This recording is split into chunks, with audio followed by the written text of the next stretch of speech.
자, 토트넘의 감독 이야기가 나옵니다. 네. 아무래도 무리뉴 감독에 대한 썩 좋지 않은 시선이 이제 현지에서도 있는 것 같아요. 그래서 나겔스만 얘기도 최근에 이렇게 있었어요. 근데 그것도 뭐 잠깐 보겠습니다만 그거 이외에 피엘 레 감독 이야기가 하나 또 나왔습니다. 그렇죠.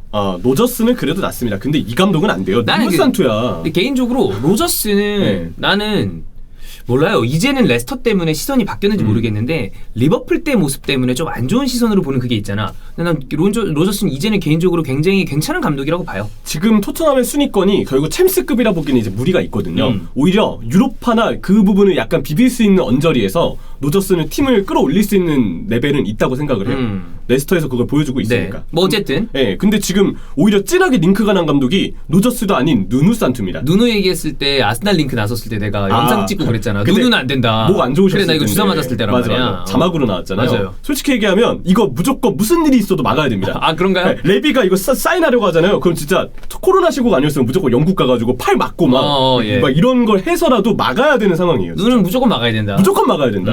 기대하면 안 됩니다. 사실 울버햄튼 경기를 제법 중계를 많이 했잖아요. 네.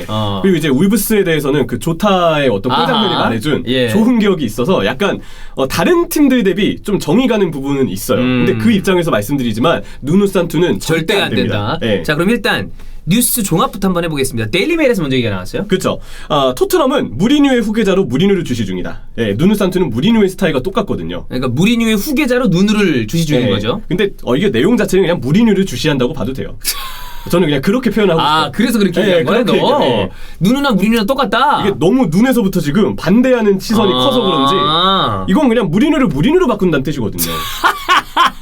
실제로 저기 포르투 때 제자잖아요. 그렇지. 골키퍼, 서브키퍼로 누누 산투가 있었고 포르투갈 감독이라는 같은 국적의 스타일도 있고 기본적으로 누누 산투도 무리뉴하고 스타일이 되게 비슷해요. 이따가 좀 세부적으로 얘기하겠지만 전 그래서 이건 그냥 무리뉴를 무리뉴로 바꾸겠다. 이렇게밖에 읽히지가 않습니다. 아주 비판적이네. 정말 비판적이에요. 그래서 보면은 챔피언스리그 진출 실패 시 무리뉴 경질 가능성이 있고 여기서 또 인용을 합니다. 데일리메일이 밝힌 바로는 이걸 덧선에서 정보를 얻었다고 하는데 덧선에 따르면 그 후계자가 누누 산투가 될 가능성이 있다. 그래서 다니엘 레비는 누누의 팬이고 누누는 네베스, 무티뉴, 라울 히메네스를 통해서 그동안 좋은 축구를 보여왔다라고 나와 있는데 이 멤버를 가지고 좋은 축구를 못할 가능성이 드물죠. 그렇지. 왜냐면 이 멤버가 울버햄튼 선수들이 꽤 괜찮은 선수들이 많아요. 그럼요. 근데 오히려 형철의 말대로 이 멤버로 이 축구를 하냐? 이렇게 얘기하는 분들이 있단 말이야. 그렇죠. 그래서 지금 이 데일리메일 보도의 마지막 내용을 보면 변수가 있다고 합니다. 일단 누누를 데려오려면 울브스에게 800만 파운드의 위약금을 지불해야 된대요. 그쪽 위약금. 네. 그렇다 보면 무리뉴를 경질해야지 누누를 데려오게 되잖아요. 중요한 건 무리뉴 토트넘 위약금이 굉장히 크다는 거 아니야? 네.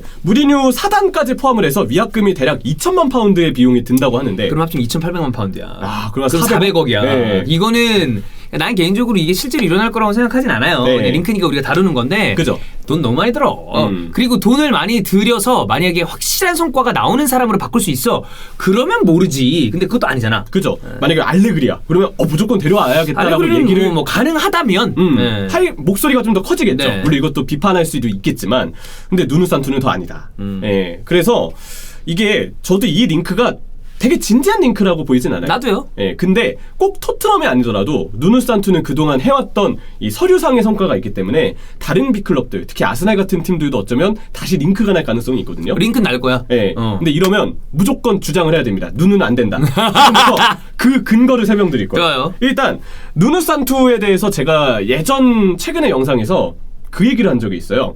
울브스는 수비수들은 지금 받고 있는 평가보다 고평가되어 있을 가능성이 크고 거품이 껴있을 수 있다. 네, 반대로 공격진은 지금 받고 있는 평가보다 실제보다 저평가되어 있을 가능성이 크다. 사례가 조타가 있잖아. 네, 딱 조타가 그래요. 조타 물론 뭐 리버풀의 어떤 주변 동료들이 좋은 것도 감안을 해야 되겠지만 조타는 울버햄튼 있을 때는 욕먹었던 공격수예요. 그죠? 놓친다고 많이. 너무 해야 되는 역할이 많으니까 그렇지. 슈팅해야 될 때 힘이 다 빠져가지고 결정력에 힘을 못 실었죠. 근데 오히려 지금 잘해주고 있고 그치. 센터백에서 오히려 평소 기량 대비 고평가를 받고 있는 선수는 코너 코디가 좀 대표적이라고 봐요. 코너 코디 그리고 예전에 뭐 라이언 베넷 그리고 지금 와서 보면은 백스리로 내려오는 덴동커나 로망 사이스도 분명 실제 기량 대비 팀의 수비적인 전술 때문에 좀 더 고평가를 받고 있는 부분이 있다. 근데 이 사람 왜 이렇게 미드필더를 수비수를 써? 그거 진짜 이상하잖아요. 특이해. 네.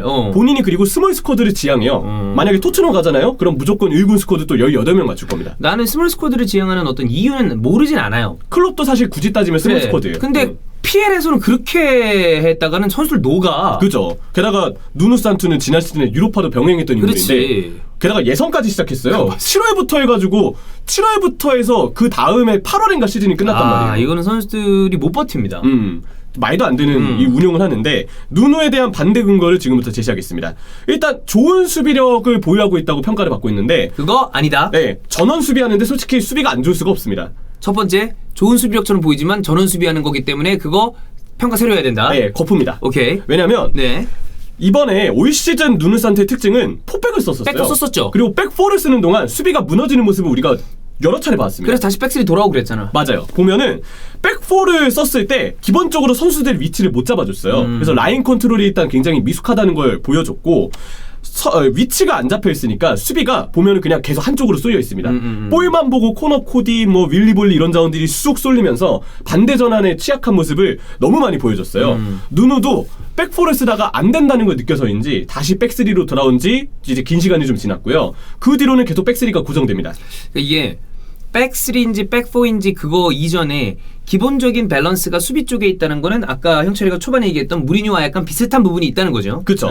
그래서 보면 누누의 수비 전술은 어디까지나 내려와서 전원 수비를 한다. 이 부분에 지금 계속 머물고 있고 무리뉴하고 똑같이 단점을 공유하고 있는 게 있어요. 압박에 대한 전술이 뚜렷하지 않습니다. 그러니까 압박을 잘하는 팀들의 감독을 보면 결국에 제일 중요한 건 난 간격 유지라고 생각을 해요. 그게 투엘이 직접 보여주고 있는 거 아니야. 그쵸. 맨체스터 시티 이 잘 되는 날 경기 보면 정말 선수들이 일사불란하게 움직입니다. 근데 그게 안 되면 라인이 벌어지고 압박이라는 게 되게 무의미하게 체력 소모밖에 안 돼요. 그렇죠.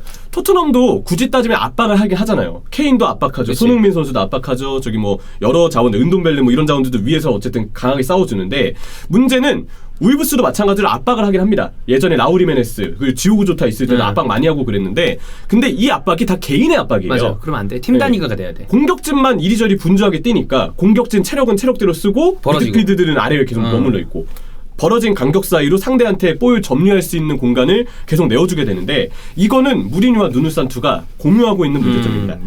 안 좋은 걸 공유를 해. 네. 다 비슷해요. 그렇지. 빌드업도 보면 기본적으로 두 번째가 빌드업입니다. 네, 울브스는 롱패스, 좌우 전환 이 빌드업이 수차례 반복되고 있습니다. 아마 네베스, 무틴이 없었으면 이 팀은 미드필드에서 볼을 굴리는 게 안 됐을 거예요. 무티뉴가 나이가 많아서 공 진짜 잘 차는 선수인데. 무틴은 진짜 대단한 미드필더죠. 그래. 근데 그 네베스도 사실 킥은 좋은데 이 선수가 단점이 없는 선수가 아니라 그걸 무티뉴가 메워주고 있잖아. 네. 근데 둘이 빠지면 그마저도 없다. 그죠. 그래서 이 빌드업 자체는 너무 특정한 패턴에 의존하고 있다. 네, 그런 부분들이 보이게 되고요.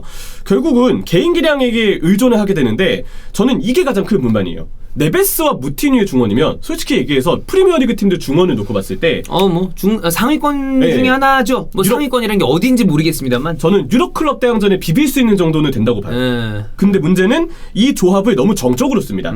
삼선 조합을 기본적으로 누누 감독이 제대로 짜지 못하는 것도 사실이고 미드필드들을 그냥 자리만 지키는 용도로 쓰고 있어요. 그러니까 이 선수들이 붙박이로 그냥 자기 자리만 지킨 형태로 공격에 침투를 하거나 아니면 공격적으로 뭔가 올라가는 전술적인 배려를 받지 못하니까 3선에서 위치만 잡고 있고 그러면 공격은 1, 2선의 선수들 개인 기량에 의존할 수밖에 없습니다. 그래, 개인 기량 의존한다는 게 나는 라울 히메네즈가 희생을 되게 많이 이게 히메네즈가 정말 좋은 역할, 이 많은 역할을 해주고 있던 선수라 라울 히메네즈 빠지고 난 다음에 고생을 좀 많이 했죠. 그렇죠. 물론 라울 히메네스도 이전에 뭐 아틀레티코 마드리드와 같은 커리어를 보면 울브스에 와서 더 터진 케이스이긴 해요. 맞아요. 그건 맞아.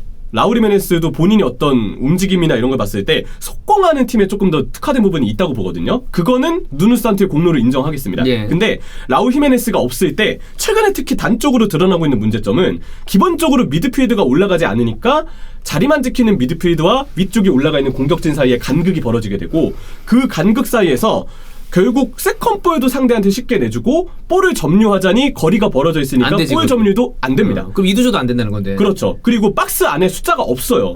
원톱에 서 있는 뭐 라우리 메네스도 그랬고 최근에는 파비오 실바도 뛰고 있는데 이 선수들이 아래로 내려와서 미드필드가 해줘야 되는 공미 역할도 해주게 되고 측면 쪽에 연계돼야 되니까 박스 안에 숫자가 부족해서 결국은 이 자리에 크로스를 받아줄 선수가 없게 됩니다. 그걸 이렇게 종합적으로 봤을 때 아까 얘기했던 수비 부분, 그다음에 빌드업 부분, 간격, 공격 부분에 대한 이야기를 종합해보면 세부적인 전술을 짜는데 조금 어려워한다. 그쵸. 예. 근데 그러면 아까도 얘기했던 것처럼 무리뉴도 그 부분에 대한 비판을 지금 받고 있잖아요. 세부 전술은 도대체 뭐냐? 그렇게 내려앉아 수비만 하면 다냐? 그럼 아까 얘기한 그 초반의 결론으로 가는 거죠. 막아야 된다. 그렇죠. 무조건 막아야 된다. 네. 이 사인 무조건 막아야 된다. 그렇지. 아다마 트라우레가 공격 포인트 못 쌓은 것도 누누가 터치라인에 따라서 선수를 계속 이렇게 벌려놓고만 있는데 상대가 아르테타가 지난 시즌 한번 보여준 뒤로 아르테타 전술을 다른 감독들이 많이 차용을 하면 맞아요. 2명 이상의 선수들이 아다마 트라우레가 아예 그냥 중앙에 보지 못하도록 밀어내는 거 아니야? 완전 계속. 밀어내버려요. 네. 그러면 아다마 트라우레가 뭔가 하기 힘들거든요.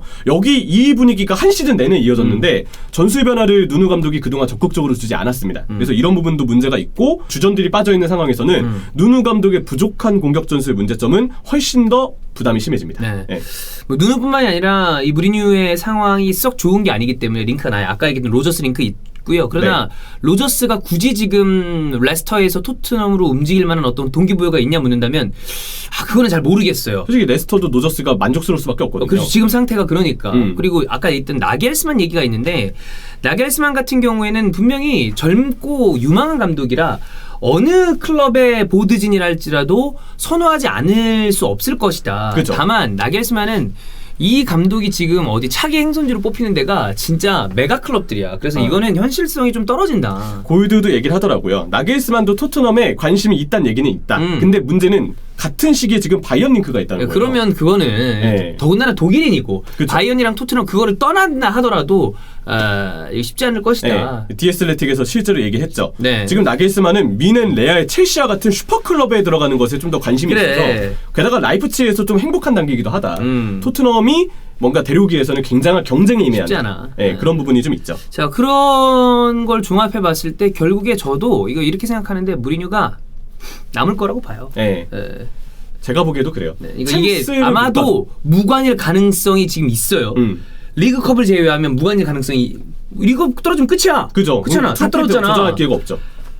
그럼에도 잔류할 것 같다. 네. 아스날도 막 그런 얘기 제가 했잖아요. 유로파리그 못 따도 아마 아르테타 잔류할 거다. 이게 왜냐하면 지금 과감하게 누군가를 바꾸고 그러는 게 쉬운 상황도 아니에요. 그렇죠. 금전적으로 봤을 때도. 이 위약금이라는 게 너무 부담이 크고 커요. 카라바오컵 우승을 한다면 잔류 가능성은 훨씬 더 늘어나겠죠. 그리고 명분이 있지 그래도. 네, 13년 만에 무관 탈출을 트로피 하나 해준 따지 거니까. 않았냐. 근데 그게 아닌데 아니면 사람들이 굉장히 화가 나지만 잔류할 가능성이 좀 커 보인다. 네, 저도 좀 답답함이 그렇게 봅니다. 이어질 가능성이 좀 크지 않나 이런 생각이 듭니다.